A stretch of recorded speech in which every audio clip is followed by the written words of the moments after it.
Hey you guys, so in this video I'm going to be talking to you guys about natural hair porosity.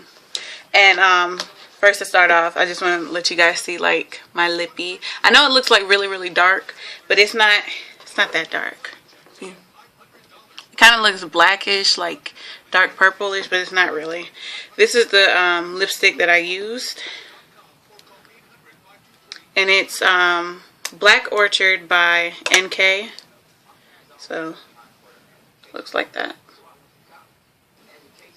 Let me swatch it, and it really looks like that.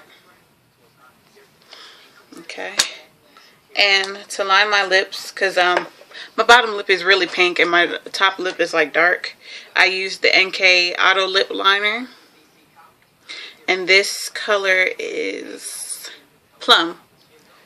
And then to moisturize my lips, like when I had the liner on, I used Maybelline's Baby Lips. And this one I think is Grapevine. Yeah, this one's Grapevine. And it smells just like grapes, but it does, you know, like when you smell a lip gloss or anything like that and it has a taste of it too. That has no taste at all. And yes, I licked my lips when I put it on because I'm just that type of person. So yeah, back to what this video is supposed to be about. Okay, so porosity refers to your hair's, how well your hair can absorb moisture. And you see me looking down because I wrote down what I'm supposed to say because I didn't want to forget anything.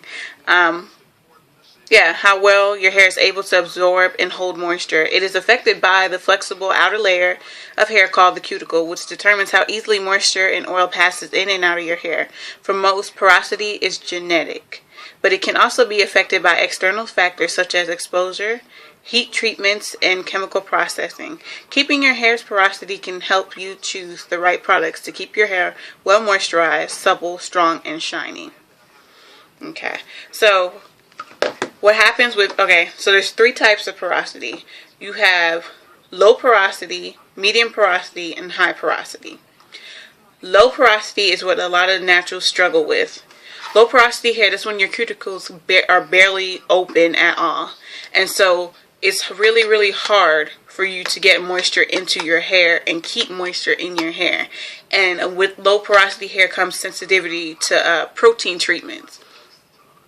So yeah, so people who have low porosity hair, you can't use heavy protein treatments like the AproG protein little conditioning system thing. I don't know too much about it. I just know that that's a protein treatment that people have been using.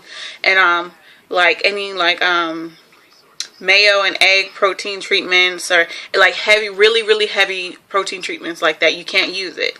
You have to use light protein treatments. And actually on our page I have a recipe for a light protein treatment for people who have low porosity hair. So if you want to see that, you could go to our page on Instagram, Natural Hair Guru, and you will find that recipe. And it's like, it starts off with like an avocado and some carrots and raspberries, and then you'll see like everything else.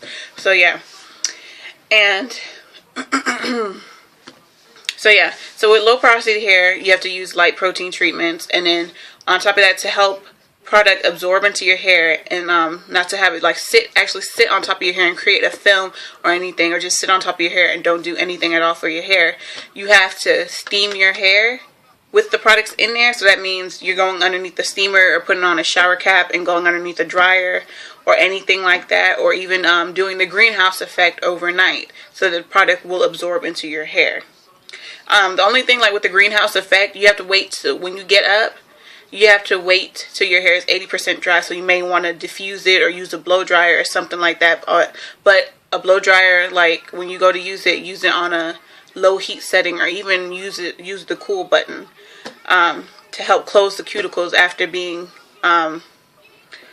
steamed for so long. Yeah,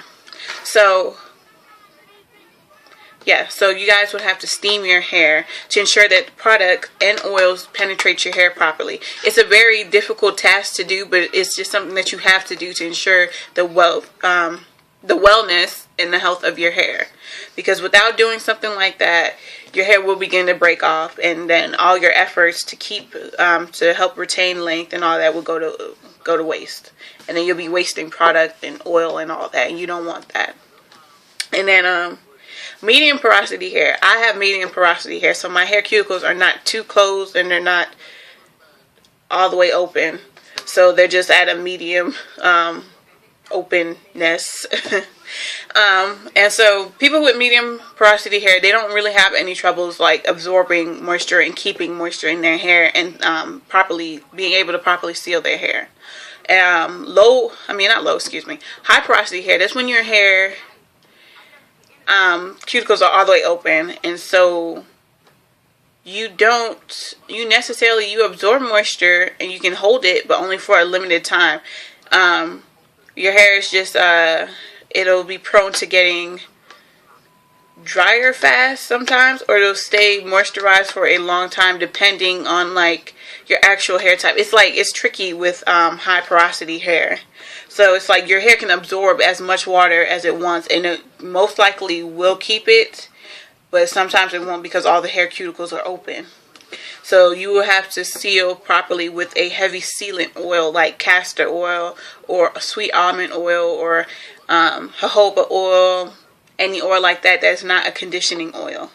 And for those of you who don't know what conditioning oils are, those are coconut oil. Coconut oil is not a sealant oil. Avocado oil is not a sealant oil, it's a conditioning oil. Wheat germ oil. What else? There's some more of them. I have a post of the conditioning oils on our Instagram page as well, and so you guys can go and find that, or I'll just repost it. I think I'm gonna repost that and the light protein treatment for low porosity hair. But yeah, so you have to use some type of heavy oil to help seal your hair. And a way to, if you don't know what type of porosity your hair is, there's a test that you can do. So you take like a clear glass, fill it up with lukewarm water, so make sure that the water is not too hot and not too cold. And what you do is when you wash your hair, like all the way wash your hair, like when you shampooed it, no conditioning or anything like that, because conditioner does affect this experiment. So after you wash your hair with shampoo or you co-washed it, well, I would recommend that you more wash your hair with shampoo and then instead of co-washing, because co-washes are known to they're basically cleansing conditioners, so they'll have your hair soft and whatnot. You want your hair in its most vulnerable and natural state, and that's when you shampoo it or you clarify it somehow with a purification mask or bentonite clay or apple cider vinegar rinse or what have you. So then you take a strand of hair, and if your hair is dyed like half and half like mine is, I took a strand of dyed hair and a strand of dark hair, and so I just put both of them in lukewarm water, and I just dropped them in there, and I tapped them a little bit so that they could get like a little bit submerged into the water, because they were clinging to the top part of the cup. So I'm like, no, you guys need to go down. So I just tapped them a little bit, and they sunk halfway in the cup. And that's how I knew that my hair was medium porosity. If they would have stayed at the top while I, even if I like tapped them to let them go down, that means that my hair would be low porosity. If they were to sink all the way down, then my hair would be high porosity.